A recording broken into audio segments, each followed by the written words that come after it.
Thank you all for coming. We're here today to honor the life and times of a very interesting specimen, Mr. Geoffrey Mullins. So Geoffrey was born in Manchester in 1944, and from what I understand, his father was into gardening and greenhouse work, and he was the head groundskeeper at one of the largest mental hospitals in Manchester. And so as a child, Geoffrey would often go around with his father on the rounds and in the substantial acreages and ride around the tractors and hunt rabbits and things like that. Geoffrey did quite a bit of traveling in his youth. He's been to India before the Beatles made it cool. He's been to Turkey, Middle East a couple times. He rode motorbikes across North Africa. All sorts of interesting travels. As some of you may know, he's a bit of a poetry writer, and there are some brochures of his poetry on that table, which you're welcome to take home. And I have this little story about how he met Claire's mother. And so in the early days there, I guess Geoffrey and Claire's mother, Gillian, shared the same sort of a boarding house in England, and the electricity was slightly dodgy, so the power was always flicking off and on, and someone would have to go down to the breaker box with a fuse panel and turn it on again. And when you did, you would often get a shock, so no one really wanted to be that person. And I guess the power went off one day, and Geoffrey convinced Gillian, well, why don't you go down there and do it? You go down, you go down. And she didn't really want to, but she kind of went down in the dark with her candle, and she opens the fuse box and turns it on, and there was a poem that Geoffrey had written to her, and that's how they got together. When she was growing up, his daughter Claire remembers him reading stories of Robinson Crusoe, and in a way that became his Bible. Perhaps he was a bit put out that he had missed out on the early pioneering and homesteading days of the 1800s and was determined to live that experience even if it was 1983 in North Vancouver. He built a tiny cabin deep in the woods, a 3-hour canoe ride up Indian Arm. It was pretty rustic, but he did manage to have, he hooked up an old alternator to a water wheel, and he did have a little black and white TV and a single light bulb. I have a story from one of his friends who had recently come to visit him in the falls. His name is James. James had written to me about his first meeting of Geoffrey. He said, I was 15 years old and canoeing by myself in Indian Arm, and I met this fellow up there, and within 10 minutes he had caught a pile of perch and cleaned them and was roasting up fish and chips on top of a wood stove in the middle of nowhere. And I'd like to maybe ask Dane up here to explain a bit more about the wood stove and some of his earlier days in Deep Cove.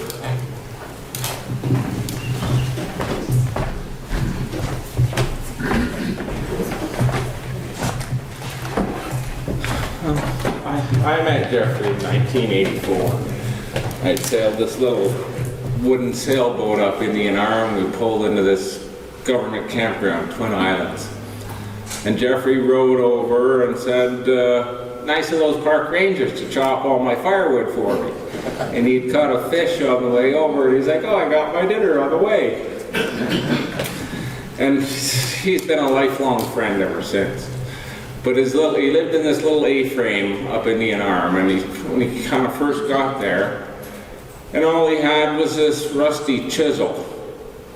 And an old beer keg washed into the beach, and he used a rock and that chisel and smashed the top of it out and made a wood stove out of it. Well, he went to the thrift stores and got these little tapered pots that would perfectly fit the top of that beer keg, and he'd bake bread in that stove every day.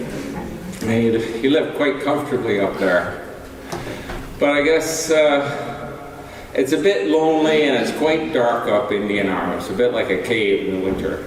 So he moved into Deep Cove and taught himself how to drywall, which was pretty good. He started out slowly, but he was certainly big enough. He was an excellent drywaller. It was easy for him. So then he got better and better, and I started taking him to commercial jobs, and always the inventor, Geoffrey, had a better way. So he started with a regular hard hat, and then he put this 500-watt light bulb on the front of this hard hat so he could see what he was doing. And then I had him on this commercial job, and the electricians were just kind of laughing at him because he's like 7 feet tall with this big hat on. And they were laughing at him, and he got a bit flustered and turned his head fast and hit the corner of the wall, and the light bulb exploded, and the filament was on fire. So and then he modified his trowel now with a 250 watt halogen bulb. So that was his trick, was to light up the work, and he actually became a really good drywall. I could take him onto any job, and eccentric as he was, his end product came out pretty nice. Yeah, lots of Geoffrey stories. He was more than an uncle to my kids growing up. His door was always open to everybody. He always had a pot of tea on, and hopefully some fresh bread more often than not. And such a generous guy. He was my best friend. I really miss him. Okay, well, there's a little wood stove story. I don't know who's going to come up next. Dylan, are you up? Sure.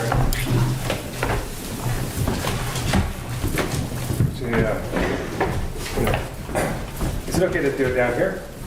Yeah. All right.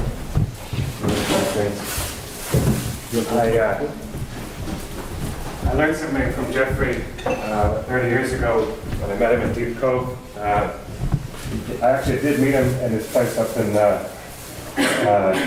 what's it called, Indian Arm, that home where he had his stove and so on, made his bread and sold the Rangers firewood. And but then I got to know him when he lived in a little house right in Deep Cove. And Geoffrey, sorry, I'm going to read some notes I wrote here. Anything to do with bikes, Geoffrey's eyes would start to glisten. That's a quote I recently got about Geoffrey from a hitchhiker I picked up that was going to Victoria. I picked him up in Nanaimo, dropped him in Duncan, and told him why I was coming here, and said a funeral. Oh, I know Geoffrey. Really? Oh my God.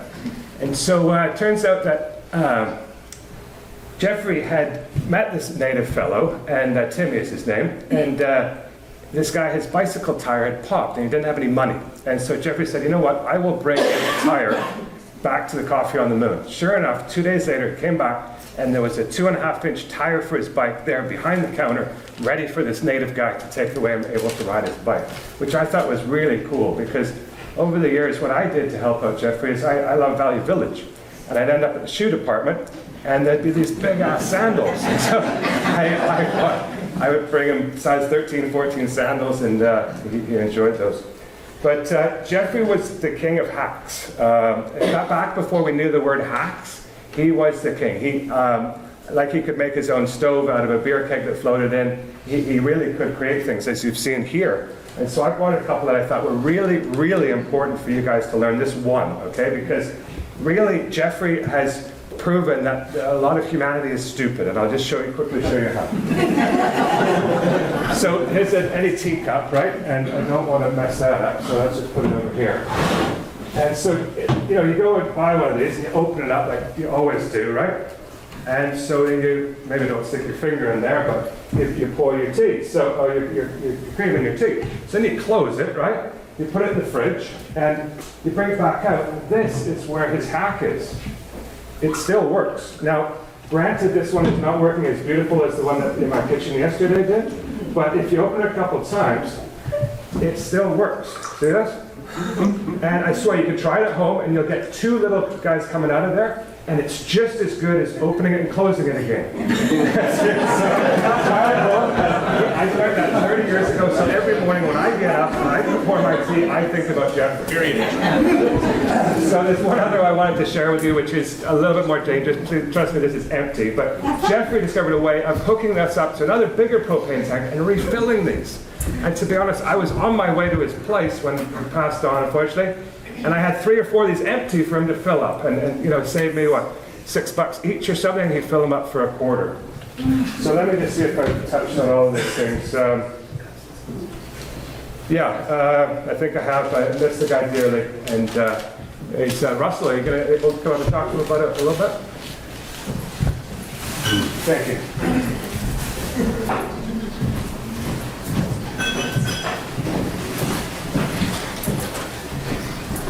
Better find this one.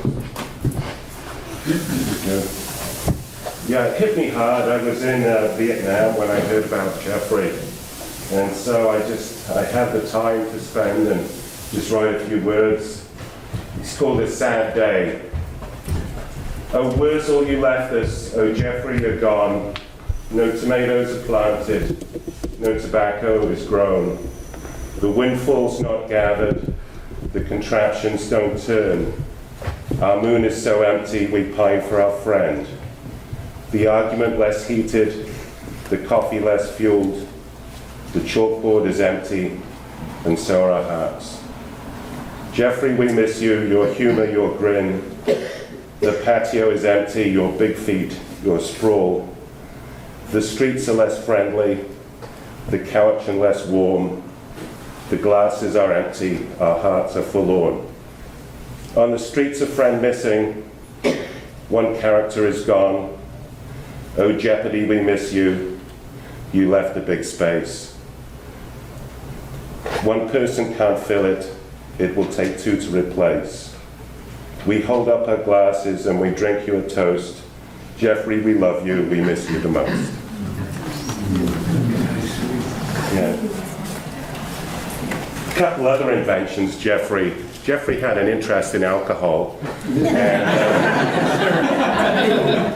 between inventing the microwave still, which is now commonly used, not for making alcohol, but for making essences. And the perpetual beer making machine was another great invention that Geoffrey invented. So we all have something in common. We all really miss him, and I think he's been on all our minds. You know. Yeah, it's really nice to see some of his beautiful things.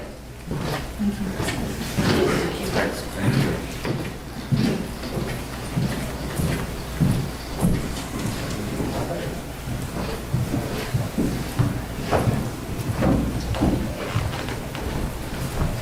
Hello, my name is Brian. I met Geoffrey in 1983, and he was really upset that he was just about to turn 40. And, my life is ending, but I think he was just starting. He was so inventive and creative. So I lived in Deep Cove at the time above the pizza place, and downstairs was a laundromat, and he'd come and do his laundry, and I'd say, where do you live? And so he built this little plywood sort of rowing area, and he'd row out see him row off and to disappear over the Twin Island. So I thought, well, I'll go and visit him sometime. I have a little rubber Zodiac, and so I went up to his place, and it was an A-frame, and it was, and he had electricity. I said, how do you get electricity here? And he got about 200 feet of flat pipe and ran it up to a pond that was sort of up the mountain, and he had 200 feet of water pressure, which is like about 100 psi or whatever, and he designed this little wheel. And I remember him showing me this sketching, and he found someone that could cast aluminum, and he made this wheel with these special, called a Pelton wheel. And this Pelton wheel would have this water blast against it, and it would turn the generator, as was mentioned before. And he had a bank of batteries, and he could get CBC. And so I remember going and visiting him, having some bread, and listening to CBC, and on his sort of invention, this electrical generator he invented, and adding on to his alcohol story. When he moved into Deep Cove, I went to visit him, and he said, would you like some corn whiskey? Well, I was trying to stay away from alcohol at the time. I had a little taste, and I thought, wow, it's pretty good stuff. But he had this big supply of corn, mash, or cornmeal, and he'd ferment it up in the basement, and he had it going through the fermenter, and then a distiller, and he had it going through a refrigerator, and then you could just open up the tap and have, the beer was out of the cold fridge. He had beer, he had whiskey, he had all kinds of things going. He had a fermenter, and he used one sort of fermenting pot to create pressure, to pressurize his beer. So you have pressure carbonated beer. So it was pretty mind-blowing what Geoffrey could do. He's always coming to a different invention, and I'm sure everybody here knows. But my wife Janet and I would invite Geoffrey up to have Thanksgiving with our family, and he showed up. He'd come all the way up to Comox Valley on his slum row utility vehicle, batteries, and I think he had a flat tire along the way, and somebody helped him out, and he wound up making another friend that was in Parksville. And my neighbor Jack, he had a sort of real off-the-shelf electric bike, a Bionics, and Geoffrey said, "Oh, Jack, can I try your bike out?" And Jack says, Jack was pretty close to 80. Well, okay, and Geoffrey rode it all the way up to Black Creek, which is about 10 miles away, and came back. The battery's all depleted, but made some more friends up in Black Creek. And our kids grew up with him. So they're kind of like Uncle Jeff. So he's missed by my children have grown up now at university and graduated, but they were bouncing on him when they were young, and he was a good family friend. So we miss him very much.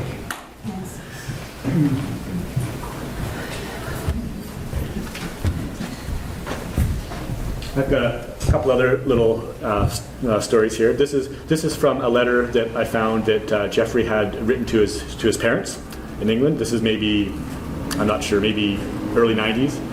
And this is just a part of it when he's describing what it was like in Canada. When you see where I live, you'll understand why I do. This place is a horticultural paradise, and the gardens of West Vancouver would give people like you great pleasure.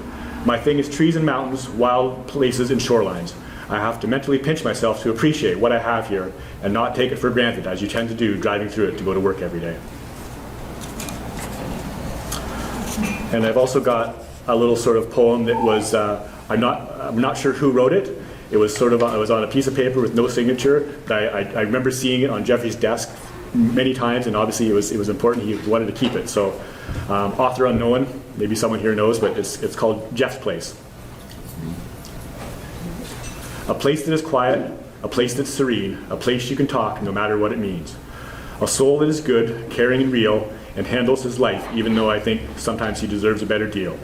He lives in the moment, seemingly without a care, but dreams of a future where bikes will be free. Such a brilliant man is seldom and rare, and can make you laugh like you didn't have a care. Kind and gentle, but tall as a tree, towers above you like you're bent on one knee. He will give you a drink and light up your way, and never runs out of something to say. This is my friend, I love him so much. God damn, he even speaks Dutch. World traveler is he, with no claim to fame, but people always remember his name. Something in the garden, Mishka's her name. I better go get her, because it might rain. That's from me and Dryzek. That's it.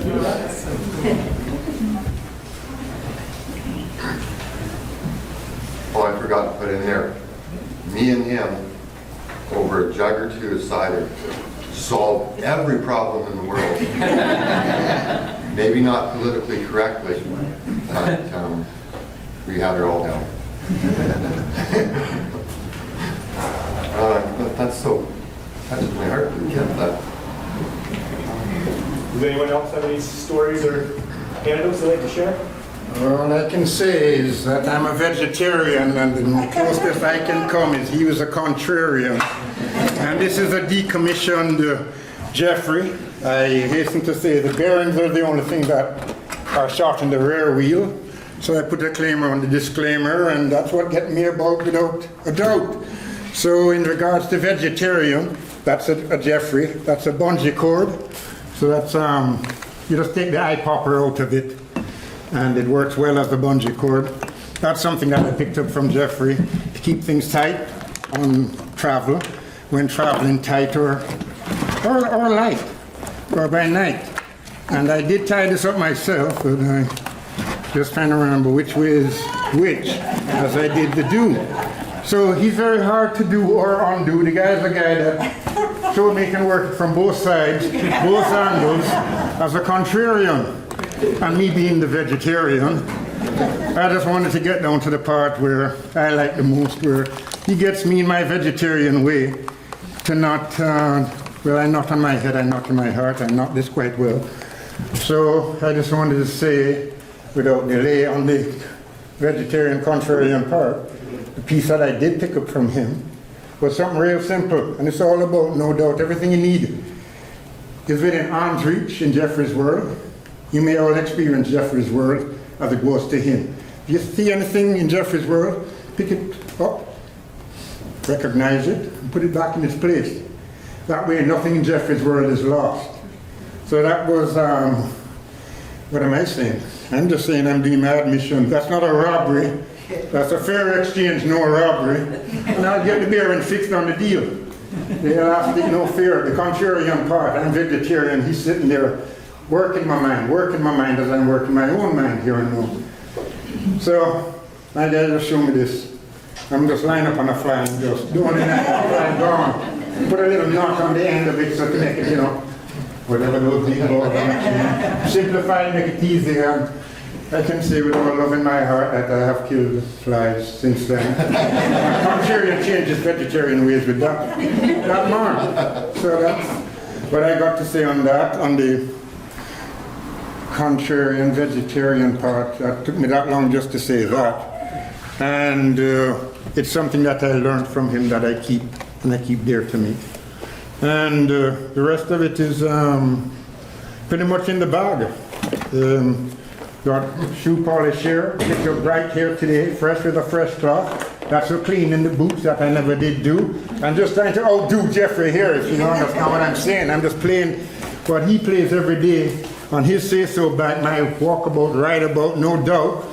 So this is the bus schedule, because I'd cheat along the way. He'd ride with his pole. He'd want me to get onto his pole wheel. I was still turning the bus. Howsoever, he did let me know the last time that he did mention it, why I should have a motorized bike. I said, okay then, yes, sure. If I can haul 3 jugs of water on it and I can take it across on the ferry by buying my tickets at 50 Foods for the reduced price, so $5.10 a ticket, that would be $9.85 if I paid my way, one-way cash on the ferry. Point being, bicycle, 50 Foods, one way, $5.10 instead of $9.85. So $9.85 yard on the is $10.20. With the 2 round trip is $10.20. So $9.85, 85 and 5 cents is 90, and then 1 makes it $10. So anyway, it's $10.20 is the total for a round trip. $9.85 one way. He got me beat on the deal is the steal. I just need to come up with the extra mathematics to figure out the 35 or 25 cents I'm talking about, no doubt. So anyways, back to tying stuff up. You just tie stuff up in a reasonable, proper fashion, and it's all there for you whenever. Well, this one is Loctite it. I'm just saying it's Loctite in the simple as a bus schedule. Which Loctite into this, it's Loctite into the rest of what's in the bag. That's riding on his ride, and I'm just in super glide here. I hope nobody minds, because I'm just on a Hawthorne stick, free out there. Pick your teeth while you go on the no. Yeah, it should be in his mouth. There will be a nice bit of some nice vitamin C, fresh in his day. That's his way. I just picked that up along the way without a bit of hearsay. I hear. See, everybody here say what Geoffrey did, don't do. Check it out. Hey. Look at all these things he's done right here. I got one of those in my hand. This is his piece of that. Well, he lives on strong in my mind. So bicycle bungee for anyone that wants. That's a keeper, that's a giver. So giver! Okay, there's, bedding gear. This is my bedding gear. This is my overnight bedding gear gifted to me yesterday. I slept by the water, by the weir. I wish I was in the middle of the weir. I haven't found a way to do that. Geoffrey doesn't do. In the middle of the weir, in the middle of the river, in the middle of life. No division, no separation. The line, the fiend. The bank of the river and that bank of the river. That's where I slept last night with these blankets in a tent. I wish I had a friend like Geoffrey there when I was setting the tent up. First half an hour, it took me to find out that there was an inner tent and I was working with the outer shell. And all I had to do is make an X with the bars on top of the inner shell to get this thing pieced together. It took me 35 minutes just to do the do and that do. And seeing it's good to have a friend around when you need one. And it become lonely in my heart when I'm waiting for my friend Aesop the Lock. So we got Aesop the Lock that I'm waiting for by the weir, but on the right side of the river, which is the south side. When you face the north, or something like that. And just wanted to say that in their freezer that I'd left this. These are eats and treats and special delivery to anybody that care to imbibe in such a time in Geoffrey's world. If anybody that doesn't know how to get there, well, finally we're there today. And I was letting you know this was on ice, like I said. It's in my blanket, and it's blanketed up double good with a nice style, and still cold because it's well, it's got a little bit of organic coconut oil in there. It's got a bit of hot cayenne pepper in there, and yeah. In there I got my world further, that's the linen. Right on Geoffrey's ride. There's one of the places he favors and frequents and didn't mind doing what he did there. And what he did there as a contrarian with Sean. All I wish is that Sean was here to just add some voltage to this, because don't care how Sean put it, Geoffrey could take it and feed it to him back in the upside down position. And let me tell you, it could get pretty loud and pretty proud out there on the moon. Zoom. Pulling up, thank you. Pulling a Geoffrey gets pretty good. There, that works well. That's just divine, what do you call it? Grows on a tree. It's called, you knit baskets and stuff with it. You use it for rooting plants. It's a real good one. It's the one that hangs down low. And, show and tell. Weeping willow. So all of you here have a voice, and feel free to express yourself. You need to be no louder than a baby crying. That's so that we can hear that baby crying. Welcome everybody, speak the truth to the youth of my say, live on Geoffrey, be strong as one.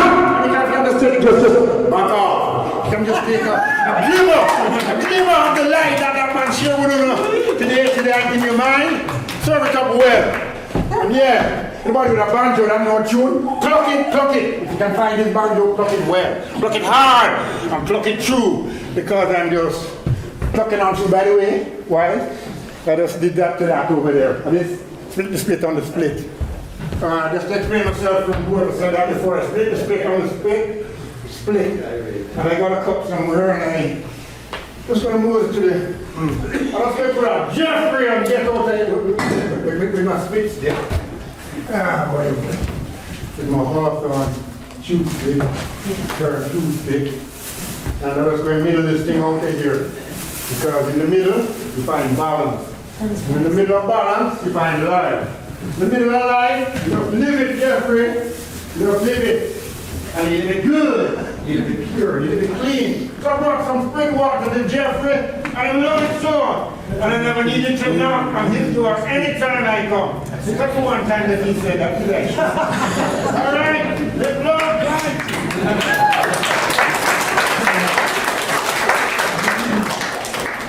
All right, thank you, Pastor Pat. Is there anyone else that has any stories or wants to say anything? I'd like to. But I'm nervous, so can I stay in my seat? No, we're all nervous. I'll sit here. Okay. To my dear friend Geoffrey, your passing came as quite a shock. I took for granted that you'd be around for many more years. Of course, I regret not visiting you when I drove by the week before your accident. When I heard of your death, I had a vision of you standing beside your body, looking at your body with a little shock, and saying, well, that's it, hey? And then doing a little jig and dancing off to the light. One of the things that I admired most about you was your ultimate acceptance of reality. Sorry. You always went with the flow. I never saw you angry or upset, and many times you helped me cope with my circumstances with your grace. Once you told me we were soulmate friends, and I was honored by that, and I still am today. I will miss seeing you interact with my children. Sensitive girl. I'll miss our talks where I learned so much from you. I'll miss your support, and I'll miss seeing your giant hands and amazing brain figure out competent and complete projects. I'll miss working with you and being your friend. There was a confidence and a dignity about you, even in your death. You didn't get old, independent, or senile.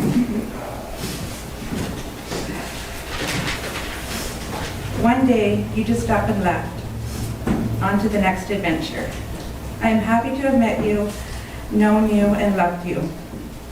I hope you are enjoying the magnificence of it all.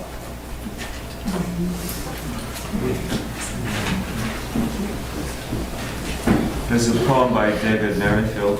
Also. Thanks. I didn't know Geoffrey, I only talked to him once, but he was one of those guys that you notice, at least he was for me. And that sentiment seems to be one that's been expressed here. So I wanted to read this poem, which unfortunately I didn't write myself, but it was written by Edward Thomas to commemorate his passing. I have come to the borders of sleep, the unfathomable deep, forest where all must lose their way. However straight or winding, soon or late, they cannot choose. Many a road and track that since the dawn's first crack, up to the forest brink, deceive the travelers, suddenly now blurs, and in they sink. Here, love ends, despair, ambition ends, all pleasure and all trouble, although most sweet or bitter, here ends in a sleep that is sweeter than tasks most noble. There is not any book or face of dearest look that I would not turn from now to go into the unknown. I must enter and leave alone. I know not how. The tall forest towers, its cloudy foliage lows. Ahead, shelf above shelf. Its silence I hear and obey, that I may lose my way and myself. Thank you.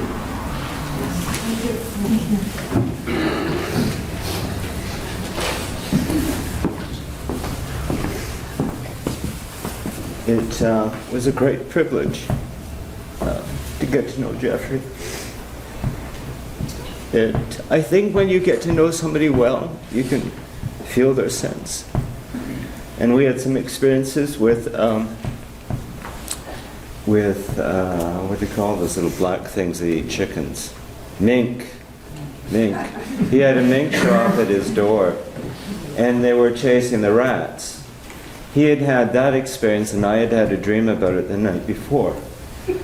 And I think that, we go on a merry-go-round of life, and you end up with somebody who you can learn a lot from.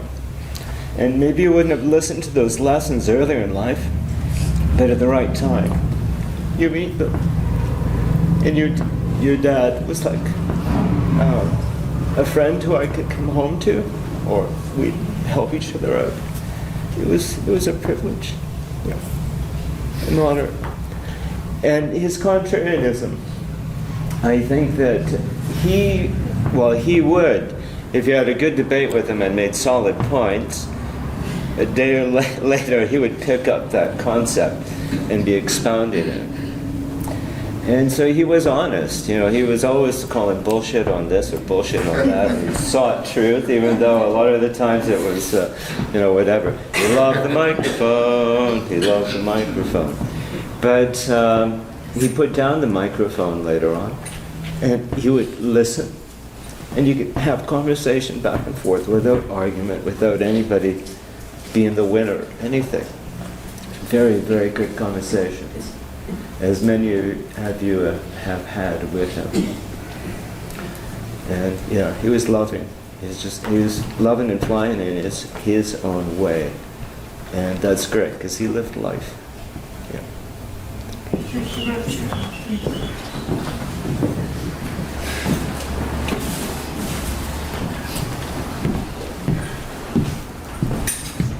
I'm Alexander. I lived at Roger's house. So I live at Roger's house in a separate building type structure on the land.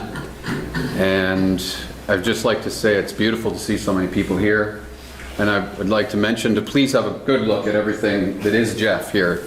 Make sure you bring home a book pamphlet of his poems, and make sure you say hello to him in the urn. And, you know, just have a look and ask questions to Daryl or Roger or myself or anything about this is his casting. He casted aluminum in his yard out of top cans.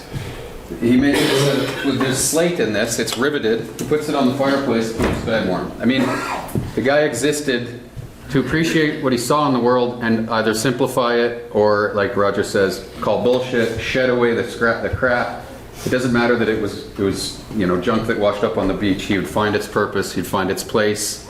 He would show the world that, you know, don't go so far with stuff, make a big deal out of it, just make it work and appreciate it as that.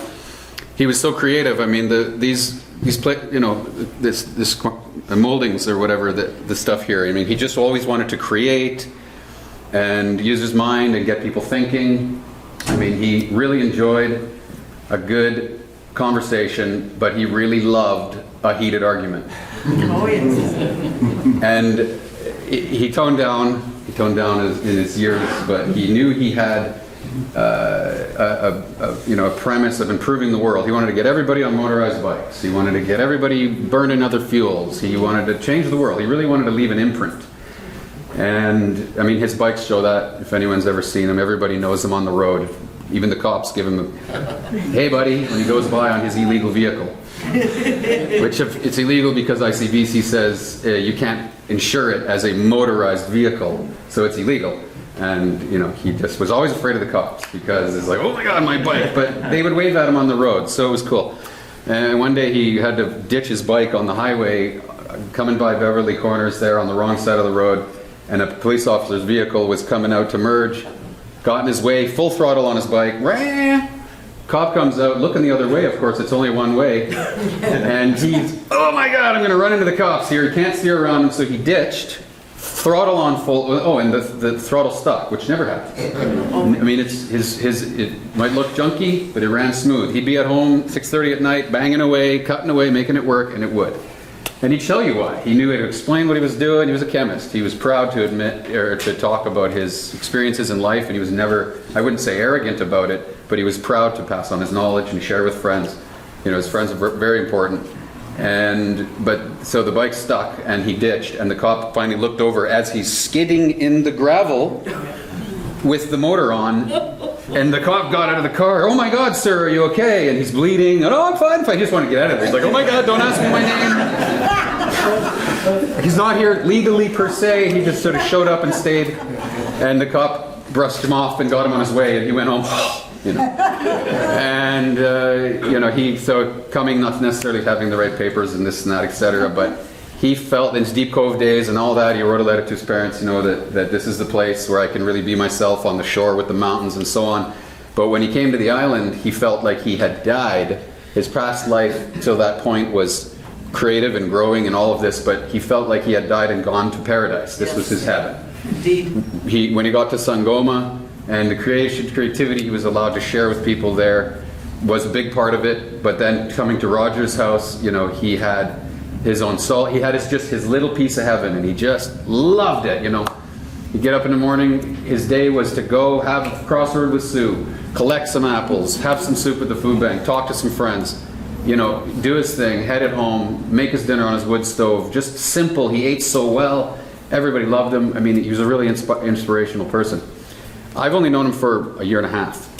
There's some people here, you know, Daryl and Tavin, who have known him for a long time, 10 years, 20 years, you know, who can give you, I mean, untold Geoffrey stories. I mean, but I had, in the last year and a half, you know, he was my really good buddy, because Roger and I and Jeff, you know, we would have some cider with the fire, and we would talk a couple times a week sometimes, but usually, you know, consistently, mostly every weekend. And anything in the world, Jeff was ready to talk about it, or tell you what was wrong with it, how to improve it. He'd write you a sketch. This is what you got to do. Yeah. And it was real. He wasn't like, who's this crazy man? You're like, hey, that's pretty damn good, you know. And I mean, there's so many Jeff stories, but some funny ones that stuck in my mind are he had a friend's dog at Sangoma that he would babysit, and the dog would go out of town, or the owner would go out of town, and he would teach the dog interesting things while the guy was gone. And the guy wasn't like that. He wouldn't teach his dog tricks. He was just like, Dad, that's my dog. I love it, but it's just the dog. To Jeff, he knew it was a sentient being. He knew he could communicate with it, and he would teach the dog interesting things like find the stash.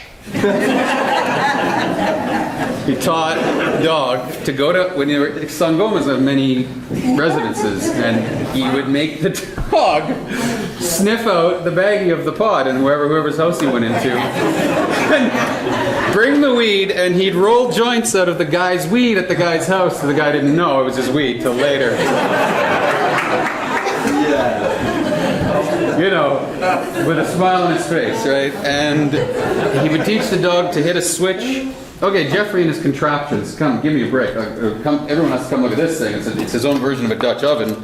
It's 2 pots cut apart, fiberglass inside, riveted top, a meat thermometer. You put it over your cooking thing on the wood stove or even on a stove. It makes a small heat area that condenses the heat, so the heat isn't billowing off the stove all day. He'd complain about technology. An oven doesn't get hot enough. It's too big of a space. It wastes too much energy, and it was all true. He built this, you know what I mean? But so anyways, he built this contraption the dog could step on, and it would slide the sliding door open. And so when the dog would go home, the guy who owned the dog would be like, why is he sitting at the door looking up at me, pawing at the door? Expecting something to happen. And when he visited Jeff's house with his own dog, the dog walked up, hit the door, walked in, the guy was like, I get it! Right? Oh man, such this like, he told me this story, I bellowed over laughing. He would love to make you laugh. He was just so kind, generous. He wasn't happy if you weren't laughing. You know, a heated argument here and there, whatever, but that's just because he wanted to impose his, I wouldn't say will, but he wanted to really force his loving, open, simplifying nature on the world. He wanted to leave that mark.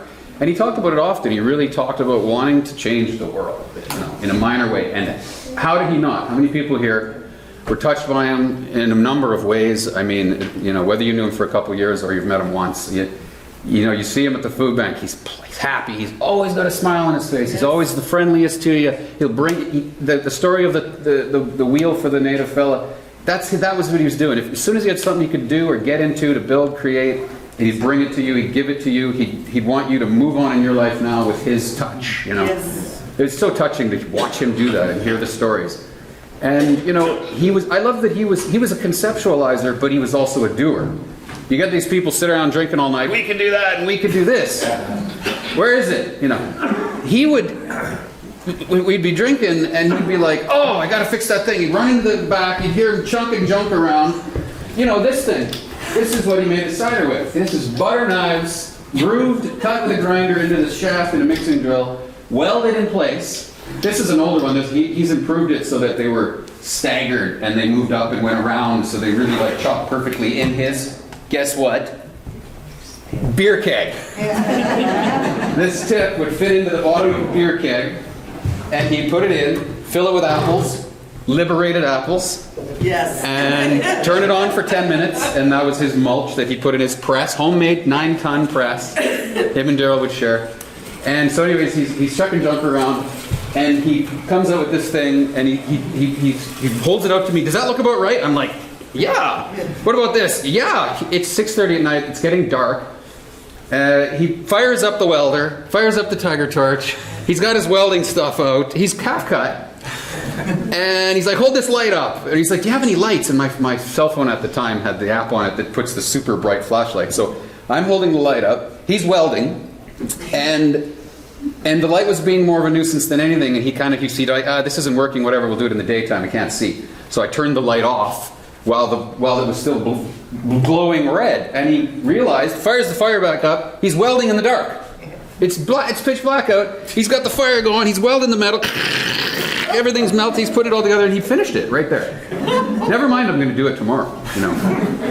And I love that. It's like, I'm a builder, I'm a stonemason, I've been building things for years, and you know, to just see the inspiration and just do it right now, and then it's done and you're looking at it, and then he would sit back down, cross his legs, and sip his drink, and puff on his Geoffrey pipes. Please, everyone, come and have a look at his Geoffrey pipes that he would make here. Look at these bamboo. He would find any apple wood or any beautiful branch from a good tree that's hard enough wood that can be whittled. And these, I mean, look at them. He used to sell so many of them, and he would never sell them for enough.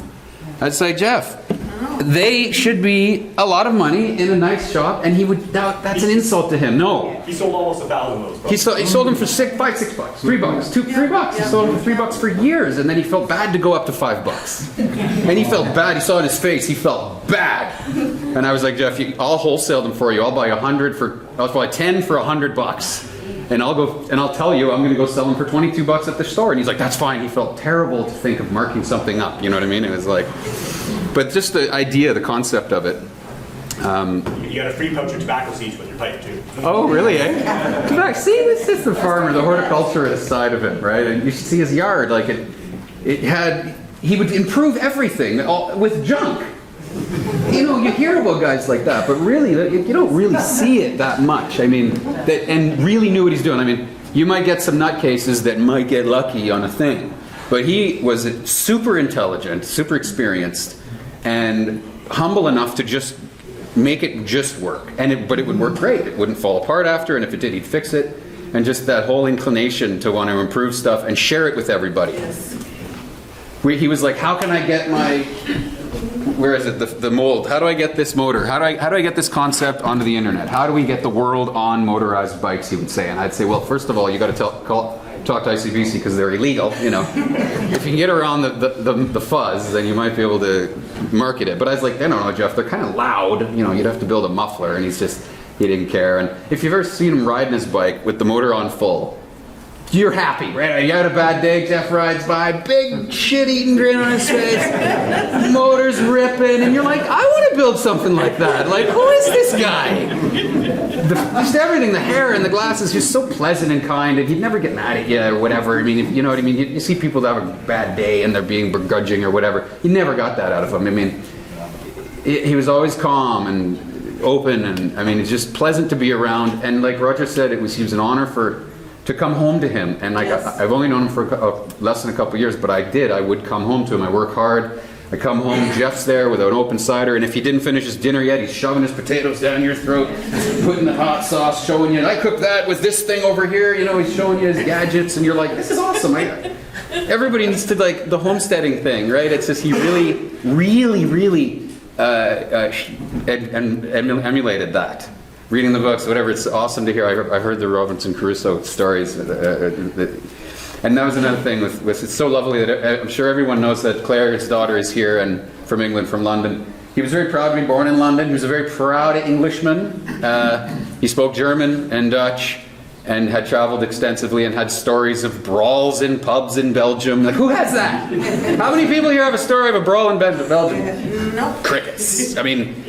I've traveled, but I don't ever, you know what I mean? Like, I've been around a lot of places, but he really had experienced life in all of these places in a beautiful way that you just read about, you just hear about, you just hear a story of a guy who knew the guy. But this was Jeff, he was right there every day, and it was such an honor, and it was such a loss. I mean, we will always have what is Jeff. I love how Pac said, please experience what was Jeff's world while you're here. Don't just come down because you heard about it. So I thank you all for being here, but please touch what was Jeff, because it'll never leave you, you know. And I was going to say that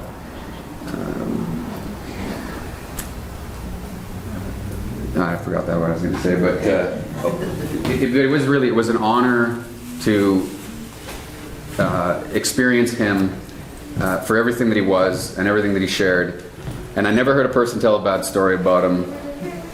And, that's what I was going to say. So, I'll finish on this one, but my grandfather, who was 95, he passed away on the Thursday before Geoffrey's Tuesday, the 29th. And he was the kind of guy, my grandpa, who got old very at the very end, he was from 70 to 90, he was the same guy. And then he kind of deteriorated over a few years. And by the time he was about to go, I mean, he was a cripple. He had fallen and broke his leg really bad, and he had bone cancer and prostate cancer. He couldn't see. I mean, he was dying. We all loved him. It was great. But when he finally went, over a 4-day period, it was the best death ever, loving and everything. But it wasn't like the loss feeling, because you knew it was coming. Then, the weekend was my grandfather's service was the Sunday in Vic. I took Monday off. I went back to work hard at it on Tuesday. Chavin calls me, 12:30, Tuesday. Geoffrey passed away this morning.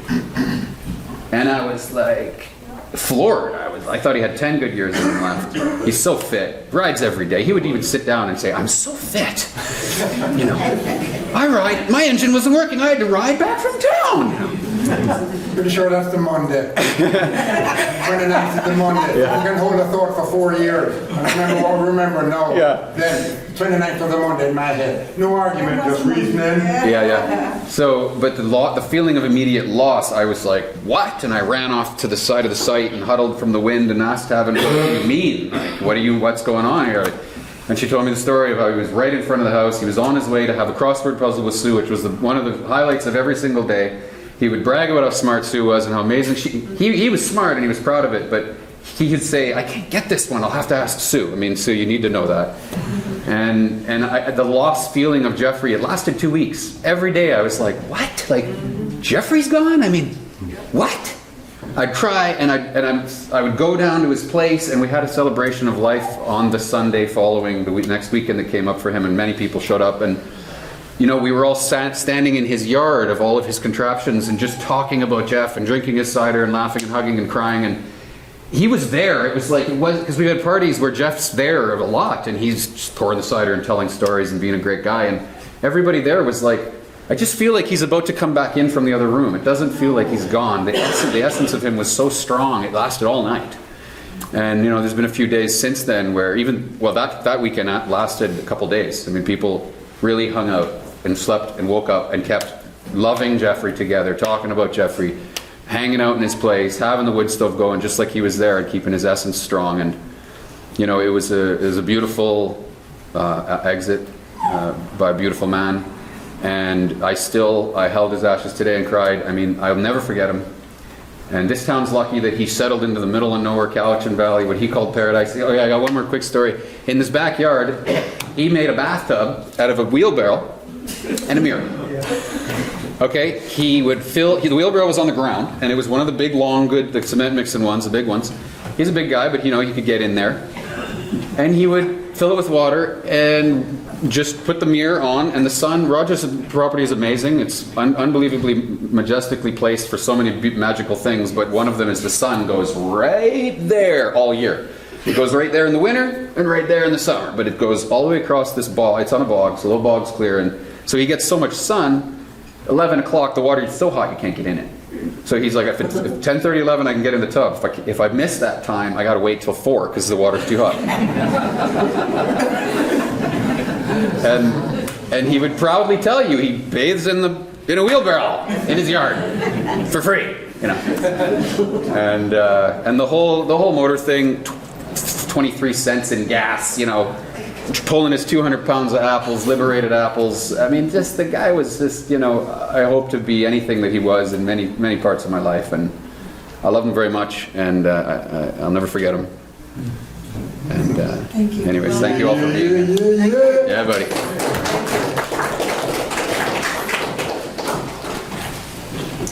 I got a million stories I could tell about Geoffrey, but without breaking into tears, but he was the first guy that convinced me to get a cell phone.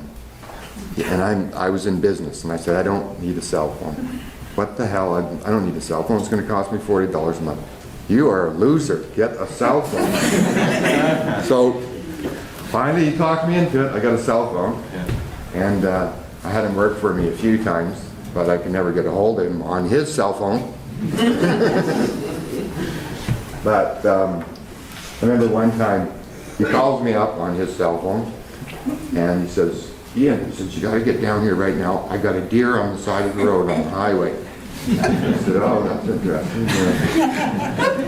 Is it warm? He goes, yeah, and I just slit its throat. Well, okay, that's good eating. Well, it's wasted meat, he would say. Wasted, don't want to, well, actually, so I said, well, I'll tell you what, I'll line my back of my trunk with plastic. So I get there, and he's sawing away at the hind quarter going, well, what are you doing that for? I said, let's just take the whole goddamn thing. He goes, well, is it going to fit? I said, we'll make it fit. Then we're looking at traffic, you know. Okay, we're looking at traffic, shove this deer in the back of my... So we got it in there and then took it home and gutted it and everything. And then one day I remember I was just so down and depressed like everybody gets sometimes. And I was wandering around his house going, I have got to be the craziest. Any children here? Fucker in the world. I don't know what is wrong with this. He goes, Ian said, and it still sticks with me today. He goes, it's the people that don't think they're crazy are the ones you got to watch out for. And I felt so much better after that. It just, my day was brightened up. Anyway, that's about it. God bless him. Wherever he is. Thank you. Thank you, Ian.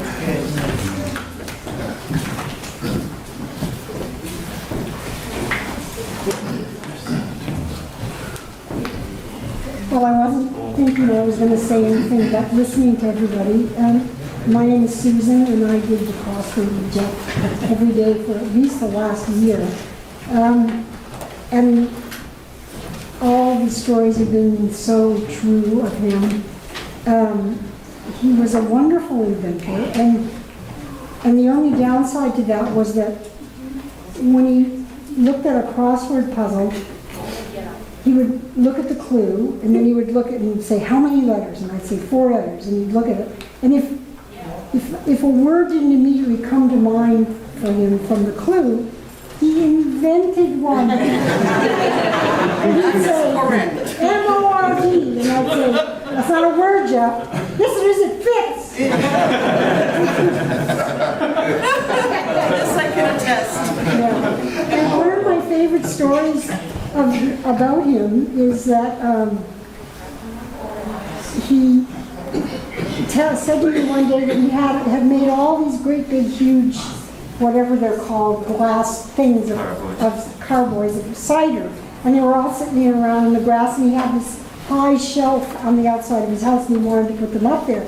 And he said, I'm going to go home tonight, I'm going to make an escalator. Because he said, I don't want to have to lift all of those things up onto that high shelf, they're too heavy. And I said, Jeff, you've got all these guys that come and drink cider with you, just get a couple guys to come and lift them up there for you. And he said, no, I'm just going to make an escalator. And he did. It's right there. Behind you, leaning on the...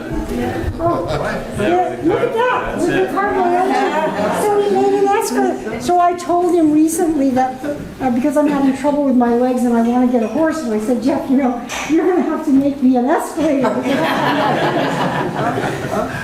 And I've known Jeff for about 26 or 7 years. My son, when he was becoming an alcoholic as a teenager, he died a few years ago. Aaron Karamesses, I don't know if any of you, some of you knew him. He befriended Jeff, and they really loved each other. And I met Jeff at that time through my son. My son would always get me, before he could drive, he would get me to drive him out to Jeff's place in Sangoma, and that's how I know him. And I told him after my son died that he was very dear to me because my son had loved him, and he was very dear to me because of that, and then because of himself. I'm so glad that a lot of people have come here today because he was a very special person. Thank you, Susan. I have a quick comment on that because I actually helped him build the escalator. I walked in to see him, and this was something about you part of the, like Roger's comment, the whole coming home to him thing was you get home from work and do your thing, whatever, and then you let him finish and eat, and you don't want to come in while he's eating or whatever, because he feeds you. You don't want him to just give you his dinner. But you knock on the door, come in! Right away. And then, of course, after the evening was done and you were leaving, he'd be like, you close the door, Have a good night, Jeff. Love you, buddy. All right. Thanks for coming. He'd always say, thanks for coming. And when you're walking through the door, you're walking through the yard, you shut the gate! But anyways, so I walk in, I knock on the door, and I walk in, and he's got his drill out, and he's got this thing going together, and it's crooked and wretched, and I'm like, what are you doing, Jeff? Oh, I gotta get my carboys up to the top shelf here. And I was like, oh, I love this.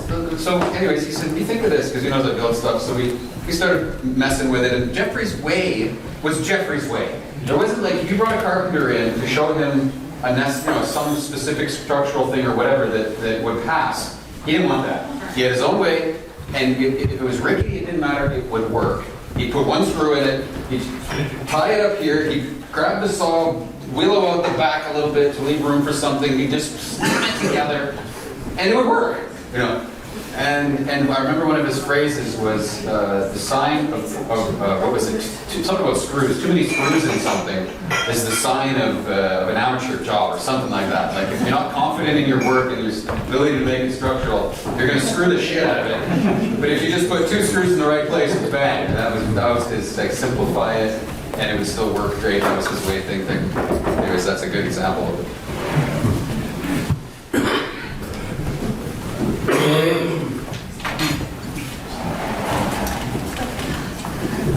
Have a go at this.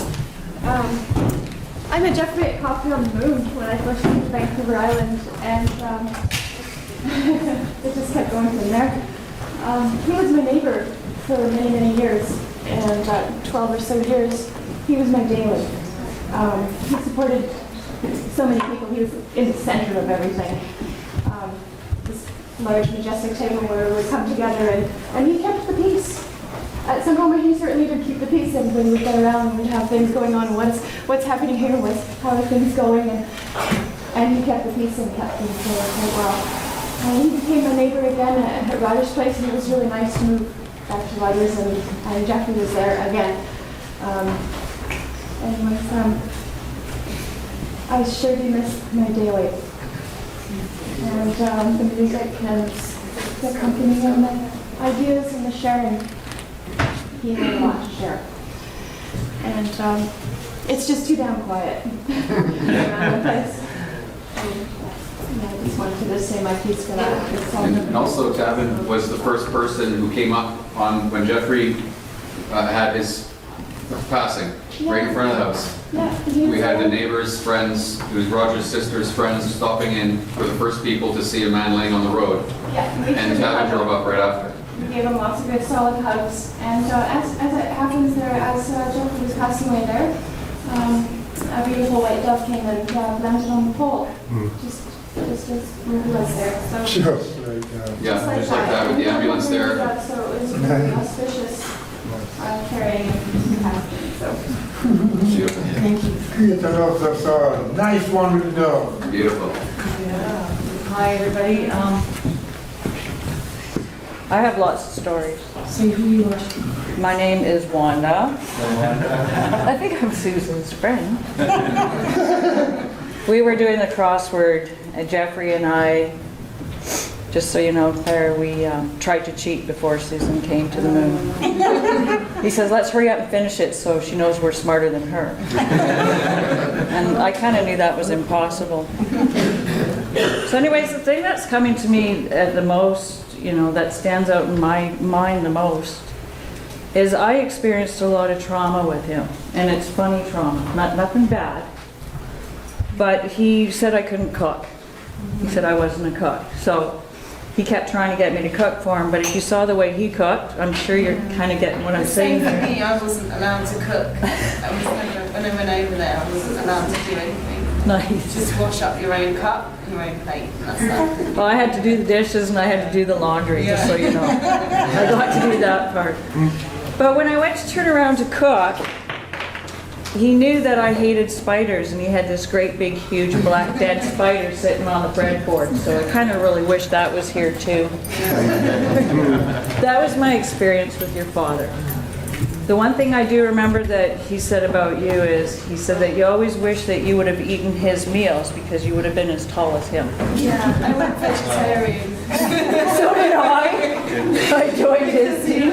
I had that in shock. by the years when I was little, he brought a rabbit home and I just burst out crying. And I think, Oh, did yeah, he was Yeah. shooting on the common. Well, I experienced that When with I was little, I just cried, and I think I was the first vegetarian ever, probably one of them anyway. Yeah, so I share a lot Yeah. as far as that goes. Another time I remember he taught me about sitting on that, I think that was it here. I guess Pax would know more so than anything too, right?